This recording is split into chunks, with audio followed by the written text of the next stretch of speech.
primero que te digo que he escuchado o he visto en los informativos de la municipalidad donde terminaron la última vivienda del Plan 1, y bueno, una gran satisfacción para la sociedad, para quien la terminó, para los que estuvieron intermedios, intendentes intermedios, y lógicamente para nosotros que la comenzamos allá por el 2009 con una incertidumbre por las situaciones que vive el país y por algo nuevo que estábamos haciendo, ¿no?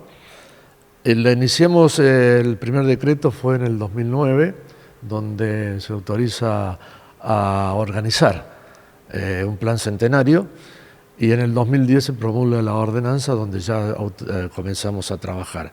El arquitecto, el grupo que estaba encargado de esto, los concejales, la secretaria Karin, la forma que le íbamos a dar, y luego se comenzó a difundir para así llegar a la inscripción de la sociedad, de la gente que estaba interesada, que fueron 113 los adherentes al programa.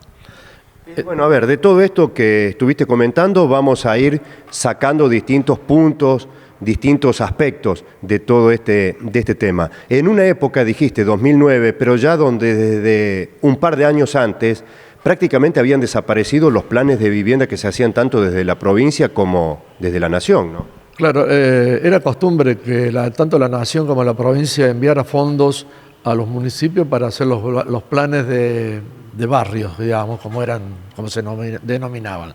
Nosotros ya con la nación en el 2000 comenzamos con los barrios de autoconstrucción. Era muy bueno que también, como todas cosas del país, se terminó en su momento. Y después llegaron el último barrio que logramos hacer, fue en el 2007. Eran 30 viviendas, se hicieron 15 y después desapareció el programa. El recordado Plan Federal era eso. El recordado Plan Federal. Luego, bueno, todos los municipios teníamos problemas habitacionales y, bueno, comenzamos siendo uno de los primeros, junto a las varillas, de idear este sistema de vivienda, y algo que no estábamos acostumbrados a hacer, un programa a largo plazo. Es decir, yo te digo que comenzamos en el 2010 y nuestra gestión terminamos en el 2011 y el plan era 12 años, quería decir que lo iban a terminar otras gestiones. Por eso yo te digo que no solamente la nuestra, sino la de Barra, la de Gualdoni, la de Bianchini, que han trabajado para que este plan llegara a buen término. Todas las obras a largo plazo creo que son buenísimas. Esto que mencionabas, es lo que muchas veces se reclama de los gobiernos nacionales, fundamentalmente cuando hay cambio de color político, de que se establezcan prioridades y política de Estado más allá de quien gobierne. Eso es fundamental para la sociedad, es beneficio para la sociedad, porque si vos venís de un plan de vivienda, el que llega nuevo lo cambia, lo termina o lo da de baja, no funciona. Si nosotros lo largamos faltando 2 años para financiar de mi mandato, sabiendo que no iba más, pero bueno, tenía la convicción de que las futuras gestiones lo iban a lograr terminar. Con todos sus problemas, con los problemas que cada una de las gestiones han tenido por los problemas económicos del país, lo llevaron adelante y bueno, ya se han caído, creo que 19 de 113, es muchísimo el porcentaje que lo ha logrado. Karin, a ver, ¿cómo fue ese trabajo? ¿Cómo recibió en su momento la gente esta iniciativa que se había implementado desde el gobierno local? Recién recordábamos con Dito, la municipalidad cambiaba su estructura totalmente porque más allá de la obra pública que normalmente administraba el municipio, se transformaba en el primer demandante de materiales, mano de obra, profesionales, digamos. Su estructura administrativa cambiaba por lo menos para los próximos años. Y bueno, fue todo un desafío. El volumen de operaciones era totalmente diferente, el doble, tanto para tribuno de cuenta, para las chicas de administración, los pagos. Se generaba una organización casi paralela, porque no dejaba de ser un círculo privado dentro de la administración pública. Y bueno, creo que, como decía Condito recién, con sus vaivenes y con los vaivenes económicos, que en Argentina no son pocos, pudo llegar a su fin. ¿Cuáles fueron las motivaciones entonces? La necesidad habitacional, pero también implicaba la implementación de este programa, de este plan, muchos beneficios, ¿no?, para el adherente. Sí, creo que el gran beneficio era la negociación tanto de materiales como de mano de obra en forma conjunta. Entiendo también siempre que quizás las cuotas o el hacer una casa genera un emprendimiento importante. A nivel municipal se hacía un poco más fácil porque teníamos todo un soporte tanto técnico como administrativo que le brindábamos al socio, al adherente en ese caso, respaldado por la municipalidad. La posibilidad de, en lugar de ir a un banco a gestionar un crédito para hacerte tu casa, lo hacías desde el municipio con todas las ventajas y lo que implicaba de pronto a la hora de gestionar, o también hay que decirlo, no llego a pagar la cuota este mes, de poder negociar de otra manera, ¿no? Sí, también.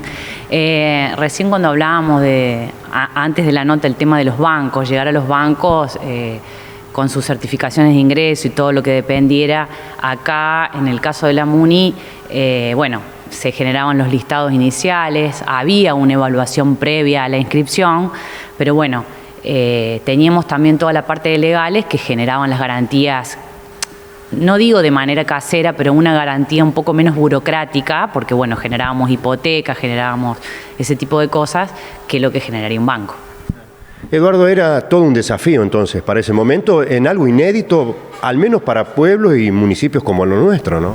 Exactamente, es un desafío y una preocupación que nos duró 15 años para poderla saber que llegó a buen término. Cuando lo organizamos, creamos también, estaba recordando recién, que creamos una comisión de adherentes que no tenían la vivienda, eran 12 las personas, que nos reuníamos y analizábamos los presupuestos de los distintos materiales que comprábamos. Y si no superaban el 10% los presupuestos a los de afuera, se compraban en el pueblo, en la localidad. Los albañiles, los electricistas, todo, le daban mucho, o les digo hasta ahora, mucha mano de obra a la localidad, y los materiales si se compraban acá, si se continuaron comprando acá también, importantísimo. Yo recuerdo que Truco, que hace ladrillos, tenía 4 familias para trabajar ahí, porque en esa época no estaba este ladrillo que se usa ahora, sino estaba el ladrillo común, y se usaban alrededor de 70.000 ladrillos cada vez que le pedíamos. Entonces tuvo que agrandar la cantidad de personal. Es una anécdota, ¿no? Pero para que vea la dimensión que tiene la construcción de viviendas de este plan centenario en la localidad. A su vez vos has visto que los barrios se hacen un solo lote. Esto vos vas por el pueblo y ves en cada huequito, cada sitio que hay, una casa del barrio centenario. Claro, esto lo recuerdo cuando se había presentado el plan, era otro de los beneficios o ventajas. No tenías que de pronto, para hacer una vivienda, 2, 3 o 5, llevar los servicios a un lugar distante. Ya tenía los servicios en los lotes disponibles. Así es, y aumentaron la venta de sitios que, si vos recuerdas, Alicia tenía muchos sitios que no estaban construidos, estaban en pleno centro, como abandonados. Y en ambos lados del pueblo hoy estás viendo casas del plan centenario que creo que, si mal no recuerdo, llevan 150 entre los dos planes hechos. Así que muchísimo, en 15 años 150 viviendas. Nosotros comenzamos con 4 casas, después se cambió la modalidad con las distintas gestiones, se fue cambiando la modalidad de construcción, pero en su momento arrancábamos con 4 casas al momento, en línea, y hoy habría que preguntarle a los corralones ese tipo de cosas, pero siempre hay 4 casas construyéndose, en aquella época había 4 o 5 casas, cuando estaba el plan 2 ya eran 8 casas siempre en construcción, y lo que hablaba recién Eduardo, había 8 albañiles, todo lo que era la mano de obra, plomeros, los materiales y todos los servicios que conlleva, ¿no? Bueno, hablando de algunas cuestiones que tienen que ver de pronto con lo económico, los vaivenes de la economía argentina. Algo comentaban también recién fuera de cámara. ¿Recuerdan el valor de la cuota inicial? ¿Cuánto en aquel inicio del plan centenario? A ver, ¿alguien tiene el dato? Bueno, la primera cuota, lógicamente, el plan era así, como decía Cari, se sortearon 4. Eran 4, 6 meses, creo que se demoraron más porque bueno, teníamos que arreglar algunos asuntos que no funcionaban, creo que se llevaron a 8 meses, las primeras 4. Y las últimas tenían que ser 16, porque a medida que la gente iba pagando, iba duplicándose la cuota y podíamos hacer de efectivo para hacer más vivienda. La primera cuota salía 348 pesos.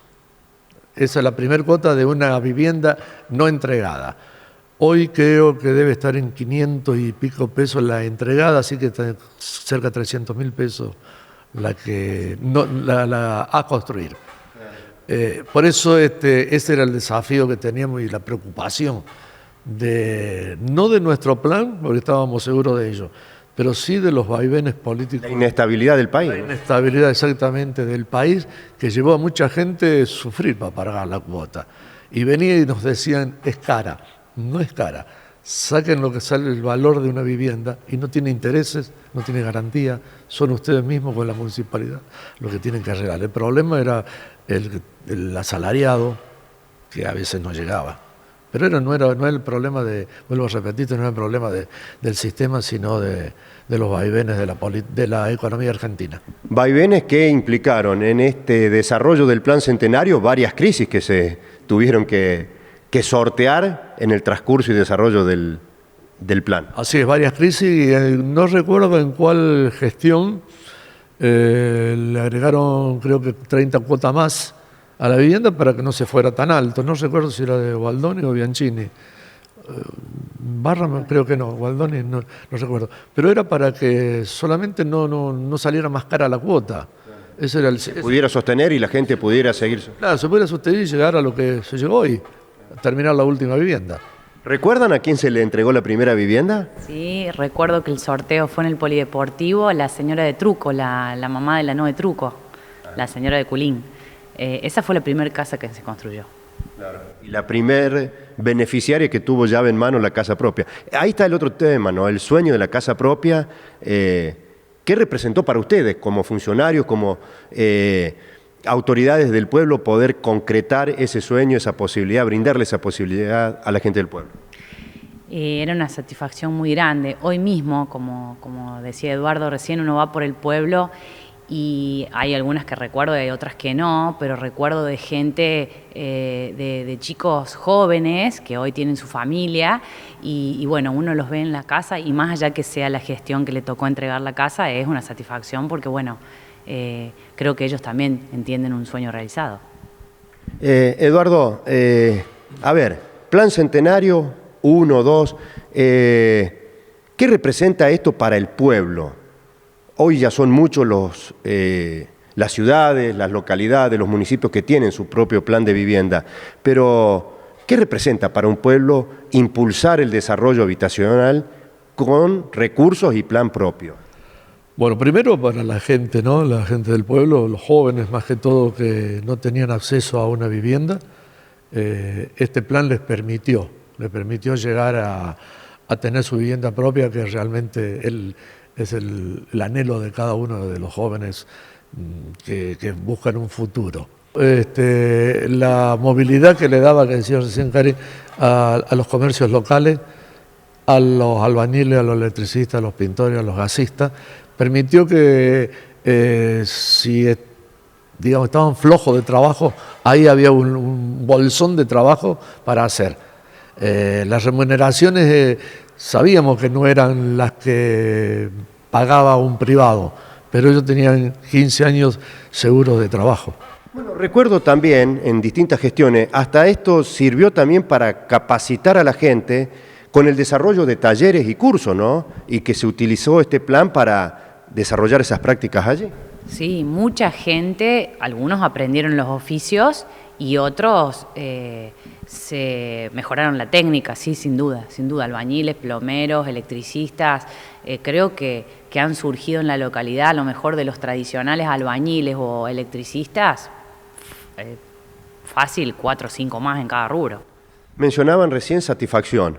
Imaginamos que dolores de cabeza también, porque mencionaste algo, Karin, al principio, a todo lo que es la responsabilidad de un municipio, obra pública, etcétera, etcétera. Esto era algo paralelo, como dijiste, dolores de cabeza, imaginamos que deben haber sido varios también, ¿no? Sí, porque más allá de ser un plan municipal, uno no dejaba de administrar fondos privados. Digamos, era el respaldo municipal con un fondo privado. Entonces, por eso a veces se convertía en algo un poco rígido, la estructura, la negociación, había muchas peleas en el medio también, pero bueno, uno tenía que garantizar lo que eran los fondos de toda la gente que había confiado en el momento en aquellas cuotas. Y también a veces parecía que éramos no flexibles, como decía recién, pero bueno, la gente que tenía la casa tenía una tranquilidad, pero había muchas más por construir y creo que ese era el desafío, llegar hasta el final, como llegó esta gestión y como llegaron todas las que transcurrieron el camino. Bueno, y ahora, ¿cómo ves el desarrollo habitacional aquí en Alicia? Más allá de la satisfacción, una evaluación seguramente favorable, ¿cómo estás viendo el desarrollo después de que terminó la gestión de ustedes, de la continuidad de este programa? Mira, yo creo que lo que es habitacional en Alicia está faltando. El plan centenario cubrió un sector económico del país. El plan de autoconstrucción cubrió en su momento otro sector. Falta el sector intermedio, pero que ya ahí el municipio se le hace muy difícil poder llevarlo adelante, porque lo tiene que hacer la nación o la provincia con fondos internacionales, de bancos internacionales, los famosos las casas de barrio. Me parece que está faltando ese sector. Lo del centenario, lo del plan centenario, y bueno, una vez que se termine el segundo, es bueno continuar con otro nuevo, otra vez a 10 o 15 años, según lo disponga, para futuras generaciones. Pero hoy en día me parece que hay un sector que le está faltando vivienda.